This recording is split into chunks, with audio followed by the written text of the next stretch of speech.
Penyusunan dan penyajian laporan keuangan syariah. Kerangka dasar merupakan rumusan konsep yang mendasari penyusunan dan penyajian laporan keuangan bagi pemakai eksternal.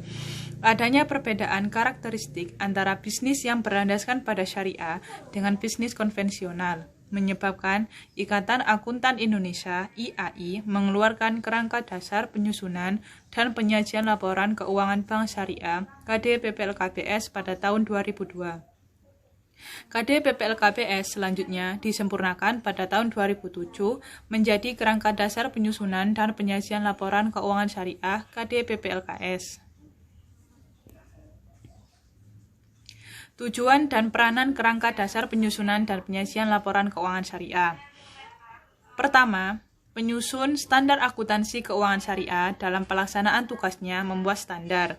Yang kedua, penyusun laporan keuangan untuk menanggulangi masalah akuntansi syariah yang belum diatur dalam standar. Yang ketiga, auditor dalam memberikan pendapat mengenai apakah laporan keuangan itu disusun sesuai dengan prinsip akuntansi syariah. Yang keempat, para pemakai laporan keuangan dalam menafsirkan informasi yang disajikan dalam laporan keuangan yang disusun sesuai dengan standar akuntansi keuangan syariah. Aspek yang terkait dengan transaksi syariah dan pemakai laporan keuangan syariah. Ada 5 transaksi, ada 5 asas transaksi syariah. Yang pertama, ada prinsip persaudaraan, yang berarti bahwa transaksi yang diadakan merupakan bentuk interaksi sosial dan harmonisasi kepentingan para pihak untuk kemanfaatan secara umum dengan semangat tolong-menolong. Yang kedua, adanya prinsip keadilan, mengandung arti bahwa menempatkan sesuatu itu pada tempatnya dan memberikan sesuatu pada yang berhak, serta memperlakukan sesuatu sesuai dengan porsinya. Yang ketiga, adanya prinsip kemaslahatan, berarti bahwa transaksi syariah haruslah merupakan segala bentuk kebaikan dan manfaat yang berdimensi duniawi dan ukhrawi material dan spiritual serta individu dan kolektif. Yang keempat, prinsip keseimbangan. Maksudnya adalah transaksi harus memperhatikan keseimbangan aspek material dan spiritual, aspek privat dan publik, sektor keuangan dan real, bisnis dan sosial, dan aspek pemanfaatan. Yang kelima, adanya prinsip universalisme, artinya bahwa transaksi syariah dapat dilakukan oleh, dengan, dan untuk semua pihak yang berkepentingan, stakeholder, tanpa membedakan suku, agama, ras, dan golongan. Karakteristik transaksi syariah. Transaksi syariah itu dapat berupa aktivitas bisnis yang bersifat komersial maupun aktivitas sosial yang bersifat non-komersial. Kalaupun itu komersial, itu dapat berupa investasi untuk mendapatkan bagi hasil, jual beli barang untuk mendapatkan laba atau pemberian jasa dan imbalan. Untuk transaksi non-komersial sendiri itu dapat berupa pemberian pinjaman atau talangan qard, penghimpunan dan penyaluran dana sosial seperti zakat, infak, sedekah, wakaf, dan pemakai laporan keuangan syariah.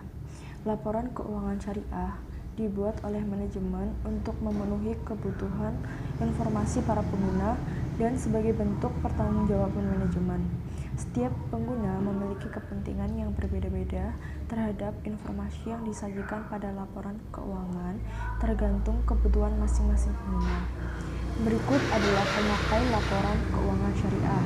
Yang pertama ada investor sekarang dan investor potensial, kemudian ada pemberi dana qard, pemilik dana syirkah kontemporer, pemilik dana titipan, pembayar dan penerima zakat, pengawas syariah, karyawan, pemasok dan mitra usaha lainnya, pelanggan, pemerintah, dan yang terakhir ada masyarakat.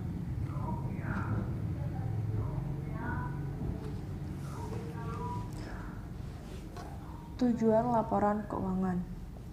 Berdasarkan paragraf 30 KD PPLKS dinyatakan bahwa tujuan laporan keuangan menurut KD PPLKS adalah menyediakan informasi yang menyangkut posisi keuangan, kinerja serta perubahan posisi keuangan suatu entitas syariah yang bermanfaat bagi sejumlah besar pemakai dalam pengambilan keputusan ekonomi. Tujuan lainnya adalah yang pertama, meningkatkan kepatuhan terhadap prinsip syariah dalam semua transaksi dan kegiatan usaha. Yang kedua, informasi kepatuhan entitas syariah terhadap prinsip syariah serta informasi aset, kewajiban, pendapatan, dan beban yang tidak sesuai dengan prinsip syariah bila ada, dan bagaimana perolehan dana penggunaannya.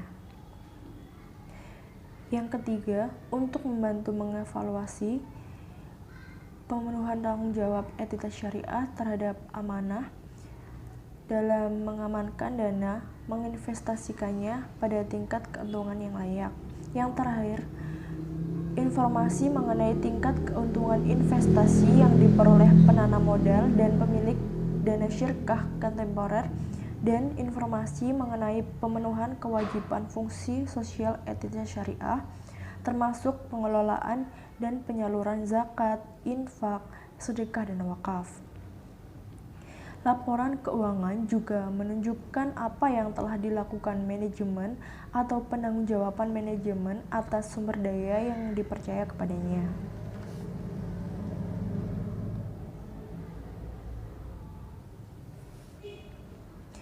Asumsi dasar.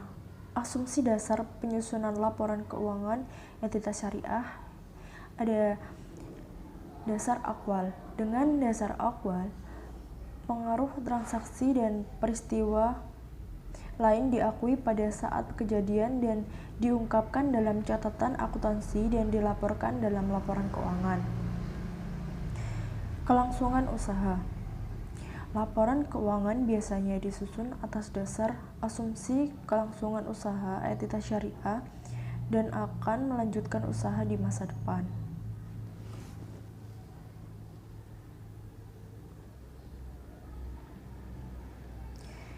Karakteristik kualitatif informasi keuangan syariah. Karakteristik kualitatif pokok dapat dipahami adalah pemakai diasumsikan memiliki pengetahuan yang dapat memadai tentang aktivitas ekonomi dan bisnis. Relevan adalah memiliki kemampuan untuk mempengaruhi keputusan ekonomi pemakai dengan membantu mereka mengevaluasi masa lalu, kini, dan depan. Andal. Dikatakan andal apabila bebas dari pengertian yang menyesatkan, kesalahan materi, dan disajikan dengan jujur. Dapat dibandingkan. Pemakai harus dapat membandingkan laporan keuangan entitas syariah antar periode untuk mengidentifikasi posisi dan kinerja keuangan. Keuangan entitas syariah berdasarkan karakteristiknya. Komponen laporan keuangan yang mencerminkan kegiatan komersial meliputi laporan keuangan, laporan laba rugi, laporan arus kas, dan laporan perubahan ekuitas. Yang kedua, komponen laporan keuangan yang mencerminkan kegiatan sosial. Komponen ini meliputi laporan sumber dan penggunaan dana zakat. Komponen laporan keuangan lainnya yang mencerminkan tanggung jawab khusus entitas syariah. Di antara berbagai laporan tersebut, laporan posisi keuangan dan laporan laba rugi merupakan dua laporan keuangan yang utama. Laporan posisi keuangan. Laporan posisi keuangan atau neraca menggambarkan dampak keuangan dari transaksi dan peristiwa yang lain diklarifikasikan dalam beberapa kelompok besar menurut karakteristik ekonominya. Format umum neraca bank syariah dengan mengacu pada lampiran PSAK nomor 11 tentang penyajian laporan keuangan syariah yang diterbitkan IAI tahun 2007.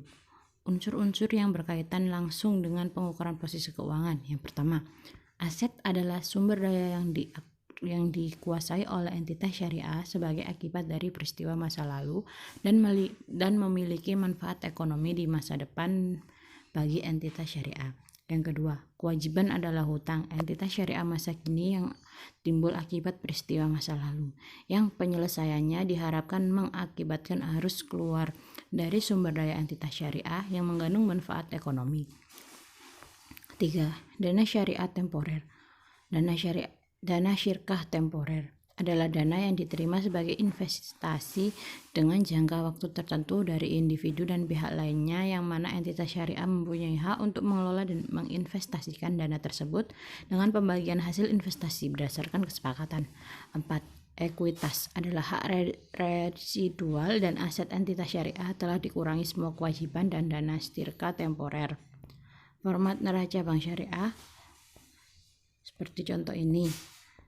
Laporan laba rugi. Laporan laba rugi adalah ukuran kinerja entitas syariah yang juga merupakan besar bagi ukuran yang lain seperti imbalan investasi atau penghasilan per saham. Format umum laporan laba rugi mengacu pada penyajian laporan keuangan syariah dan KDPPLKS yang diterbitkan IAI tahun 2007. Unsur-unsur yang berkaitan dengan pengukuran laba yang pertama, yakni penghasilan yang adalah kenaikan manfaat ekonomi selama satu periode akuntansi dalam bentuk pemasukan atau penambahan aset atau penurunan kewajiban yang mengakibatkan kenaikan ekuitas yang tidak berasal dari kontribusi penanaman modal. Yang kedua, beban adalah penurunan manfaat ekonomi salah satu periode akuntansi dalam bentuk arus keluar atau berkurangnya aset yang terjadi. Kewajiban yang mengakibatkan penurunan ekuitas yang tidak menyangkut pembagian pada penanaman modal. Yang ketiga, pihak ketiga atas bagi hasil adalah bagian bagi hasil antara hasil pemilikan dana atas keuntungan dan kerugian investasi bersama entitas syariah dalam suatu periode laporan keuangan. Zakat adalah besarnya zakat yang dikeluarkan oleh perusahaan untuk periode akuntansi perhitungan zakat. Format laba rugi bank syariah seperti ini. Di sini ada format laporan laba rugi bank syariah. Pengakuan unsur-unsur laporan keuangan. Pengakuan unsur laporan keuangan merupakan proses pembentukan pos yang memenuhi definisi unsur serta kriteria pengakuan dalam neraca laporan laba rugi. Pengakuan unsur utama laporan keuangan dibagi menjadi 5 bagian, yaitu pengakuan aset. Diakui di dalam neraca kalau besar kemungkinan bahwa manfaat ekonomi yang diperoleh entitas dan mempunyai nilai yang dapat diukur. Yang kedua, pengakuan kewajiban. Diakui dalam neraca kalau kemungkinan pengeluaran sumber daya yang mengandung manfaat ekonomi akan digunakan menyelesaikan kewajiban. Yang ketiga, pengakuan dana syirkah temporer. Dilakukan jika entitas syariah memiliki kewajiban untuk mengembalikan dana yang diterima melalui pengeluaran sumber daya ekonomi. Yang keempat, pengakuan penghasilan. Diakui dalam laporan laba rugi kalau kenaikan manfaat ekonomi masa depan berkaitan dengan kenaikan dan penurunan aset. Pengakuan beban. Diakui dalam laporan laba rugi kalau penurunan manfaat ekonomi masa depan yang berkaitan dengan penurunan aset setelah terjadi.